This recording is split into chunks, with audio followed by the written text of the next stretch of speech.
নমস্কার, আমার আরেকটি নতুন ভিডিওতে আপনাদের স্বাগত। প্রথমেই সকলকে জানাই হ্যাপি নিউ ইয়ার। নতুন বছর সবার খুব ভালো কাটুক, এই প্রার্থনা রইল ভগবানের কাছে। আজকের দিনটা শুরু হয়েছিল বাবা, মা এবং মাসিকে নিয়ে হরগৌরী আশ্রম নাড়াজলে খিচুড়ি প্রসাদ গ্রহণের মাধ্যমে। এই বছর ভিড়ও ছিল প্রচুর। আসলে এই বছর শুধু নয়, প্রতি বছরই নাড়াজলে হরগৌরী আশ্রমে এই রকমই ভিড় জমতে থাকে। আসলে শুধু দুধের পায়েস আর খিচুড়ি প্রসাদ খাওয়ার জন্য ভক্তরা ভিড় করে। এইখানের স্বামী মুক্তানন্দ মহারাজ।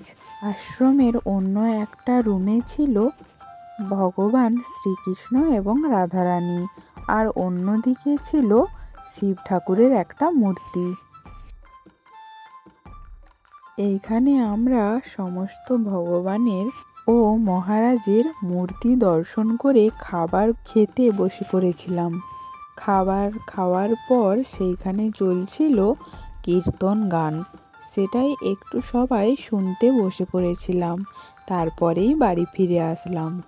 এইখানে প্রায় সব জায়গাতেই দেখছি এখন মহিলারাই খাবার পরিবেশন করছে। এই যে দেখুন, সবাই একই রকমের শাড়ি পরেছে।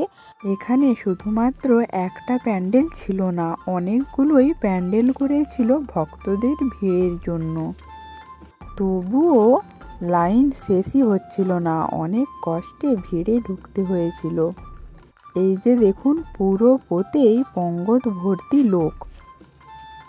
ওই যে দূরে দেখা যাচ্ছে কংসাবতী নদীর পাড়, ওই পাশটাতেও হয়েছিল প্যান্ডেল।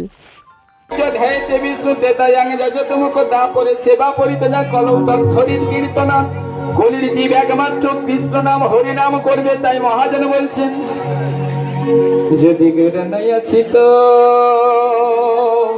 এখানে আমার মাও আবার খাবার পরিবেশন করতে শুরু করে দিয়েছিল।